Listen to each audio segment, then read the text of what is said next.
The silence of the African savannah is a language in itself. It speaks of life, of death, of the endless cycle of the sun, but sometimes it carries a sound that cuts deeper than any other, a sound of pure, unadulterated loss. Out here, in the vast, unforgiving landscape, a baby elephant is the most vulnerable creature on earth. He relies on his mother for everything, for milk, for protection, for the simple, grounding knowledge that he is not alone. But look at him. See how small he is against the horizon? He is waiting, but the one he's waiting for is never coming back. This isn't just a story about an orphan. This is a story about grief. A grief so profound, so overwhelming, that it consumes every waking moment. For days, he has been like this, crying, searching, a tiny engine of sorrow in a landscape that is simply too big to care. He has two choices, give up or be found, and time is running out. The land had been cruel that year.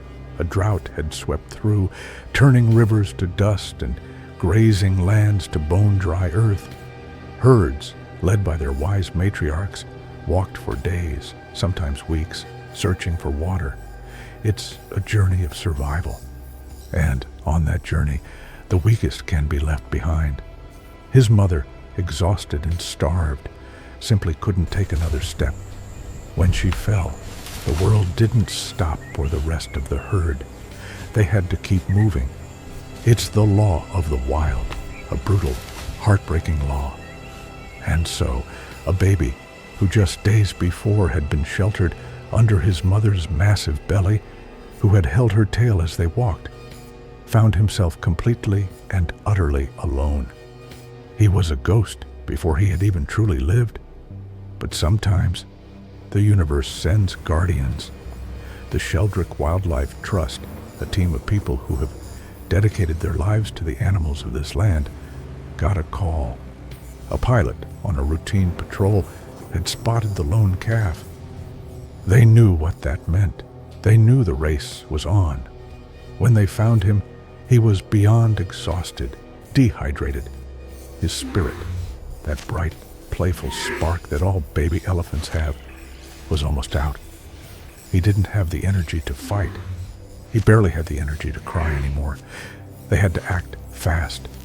They wrapped him up, not just to secure him for the journey, but to offer the first bit of comfort he had felt in days. They loaded him into the vehicle and drove him away from the place of his loss towards a second chance. The nursery is a sanctuary, a place of healing. For most orphans, it's the beginning of a new story, but for this little boy, later named Sokotei, the healing couldn't begin. The outside world was safe, but the inside world, the world in his head, was a storm. He cried, not just for a day, but for days on end. It was a sound that tore at the hearts of even the most seasoned keepers. It was the sound of a soul that had been shattered. He couldn't sleep. He couldn't eat properly.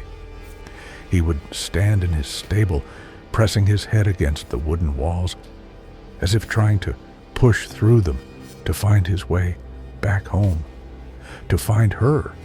The keepers tried everything.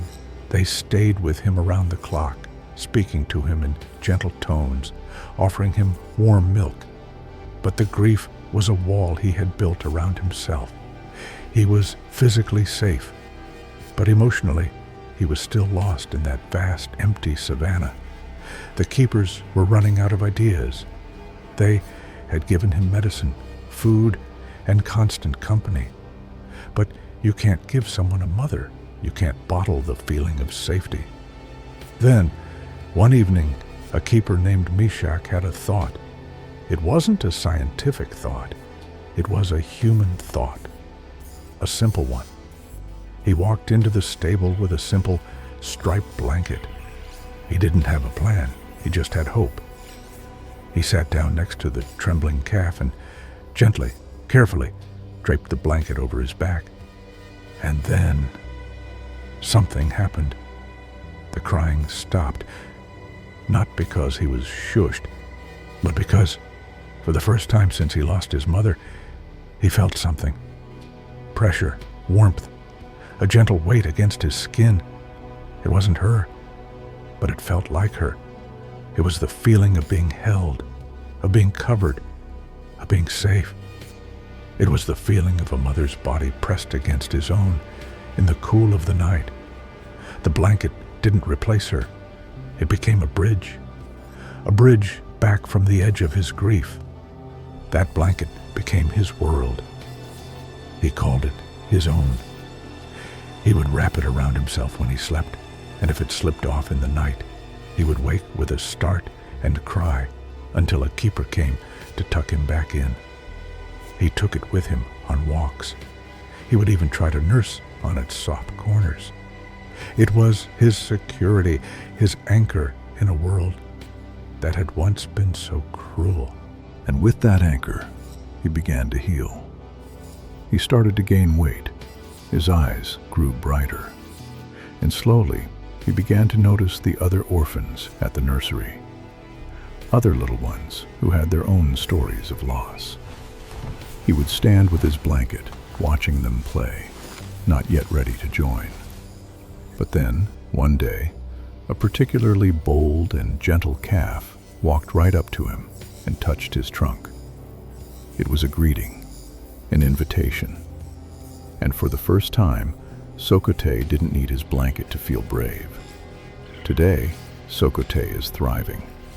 He has a new family, a herd of orphans who have become his brothers and sisters. He doesn't need his blanket anymore. The hole in his heart has been filled, not by replacing what he lost, but by the kindness of strangers and the companionship of friends who understand. But that tattered, striped blanket still sits in his stable. It's a reminder that sometimes the smallest acts of compassion can hold the greatest power. A simple piece of fabric, offered at the right moment, didn't just warm a cold orphan. It reminded him that he was not alone. It gave him the strength to cry, to grieve, and finally, to heal. It's proof that in a world that can be so harsh, a little softness can change everything. Subscribe if you love Sokotei.